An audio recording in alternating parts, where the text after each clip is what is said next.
Pour cette nouvelle édition de mes 300 secondes, je voudrais vous parler des prochaines élections qui arrivent dimanche prochain, les élections européennes.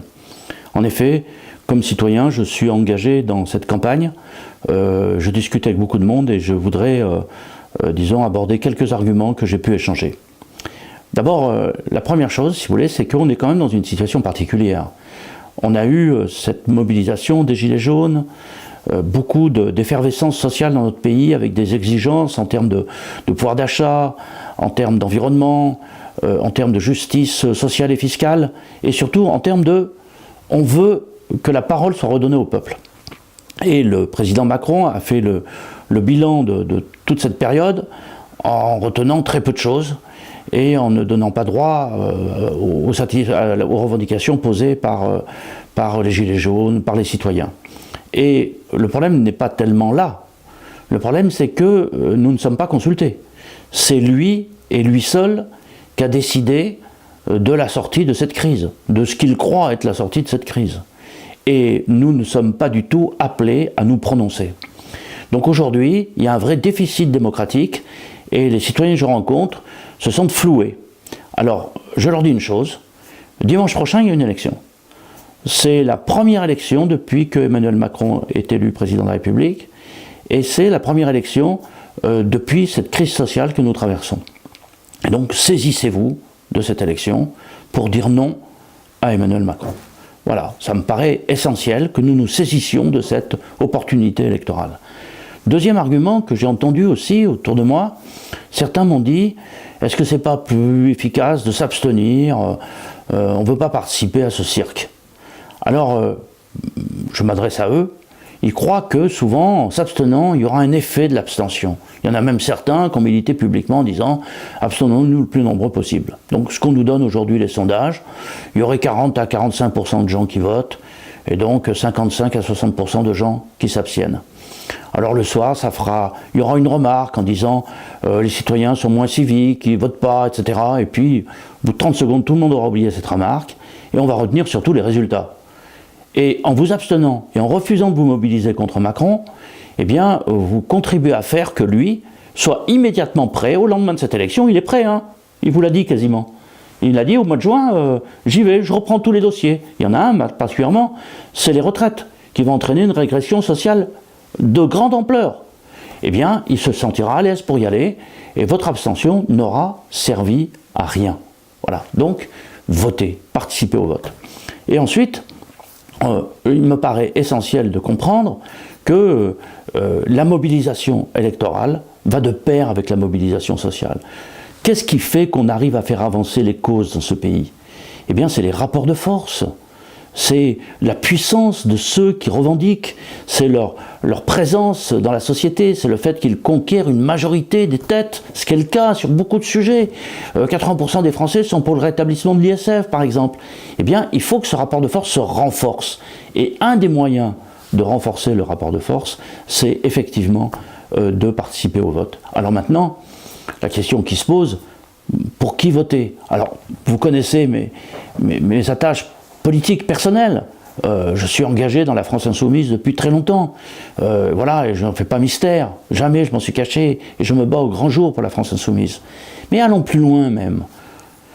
Aujourd'hui, on nous présente un duo, un pseudo-duel entre Macron et Madame Le Pen. Et tous les deux jouent le jeu pour dire qui arrive le premier, etc. En 2014, Le Pen est arrivé en tête et personne n'a rien dit en disant que c'était, voilà, on n'en a pas tenu compte. Aujourd'hui, ça serait catastrophique. En fait, le problème n'est pas là. C'est que M. Macron veut rejouer les élections présidentielles. Parce qu'est-ce qui s'est passé aux élections présidentielles? C'est que les gens n'ont pas voté pour le programme de Macron. S'ils l'avaient vraiment étudié et lu, ils n'auraient pas voté pour. Ils ont voté pour Macron pour faire barrage à Le Pen. Et aujourd'hui, il y a un nouveau hold-up que nous prépare M. Macron. Il nous dit l'important est de battre Mme Le Pen, et pour battre Mme Le Pen, il n'y a que moi qui suis bien placé, votez pour ma liste, même si Mme Loiseau a complètement disparu, ça devient la liste Macron. Votez pour cette liste-là pour faire que Mme Le Pen ne gagne pas. Mais on ne se prononce plus du tout sur le fond. Et donc je vous dis, aujourd'hui, il ne faut pas se laisser voler une deuxième fois cette élection. Et que donc, c'est une élection proportionnelle, chacun est libre de se prononcer pour ce qu'ils pensent, elle est à un seul tour et le vote va peser.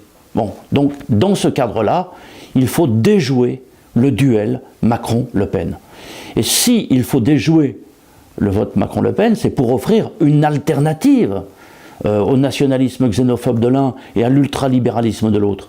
Et cette alternative aujourd'hui, qui est une voie qui va s'ouvrir en Europe, dans différents pays, c'est la France Insoumise qui la porte.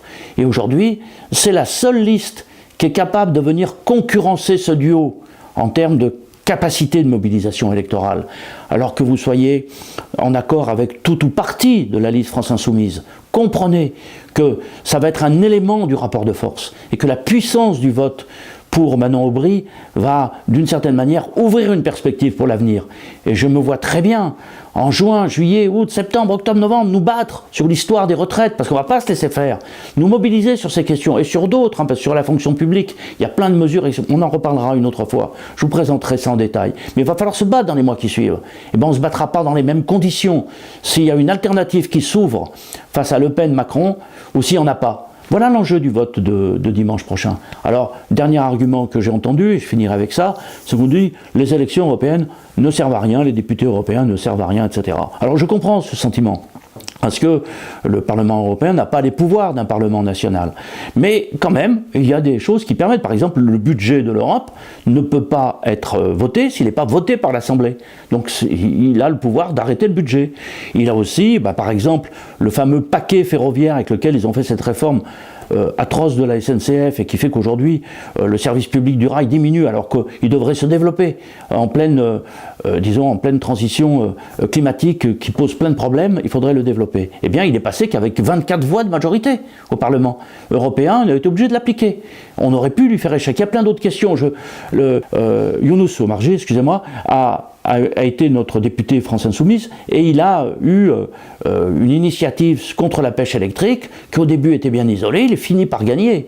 Donc les députés européens peuvent jouer le rôle de lanceurs d'alerte, de porte-voix, et ils créent des conditions qui nous permettent d'arrêter les mauvais coups. Regardez ce que font nos députés à la Chambre. Ils sont que 17, sur 577, ils sont que 17. Mais ils ont joué un rôle essentiel dans le blocage de certaines mesures, dans le rôle de lanceur d'alerte, dans la mobilisation de la société. Ça sera pareil. Et je fais confiance à des personnalités comme Manon Aubry et tous ceux qui sont autour d'elle, qui renouvellent le champ politique et qui vont être ces gens au premier poste pour nous défendre. Moi, là où je suis, à mon petit poste de maire dans ma commune, eh bien, j'ai besoin de ces porte-voix pour nous aider dans la mobilisation. Chacun d'entre vous, là où vous êtes, vous avez besoin de ces porte-voix. Pourquoi? Ne ratez pas le rendez-vous de dimanche prochain. Voilà, n'hésitez pas à vous reporter sur mon blog, sur ma page Facebook, et de partager cette vidéo, de partager tous ces argumentaires, et ainsi d'aider les gens à se faire en conscience leur choix et de se prononcer dimanche prochain. Voilà, bonne route à tous.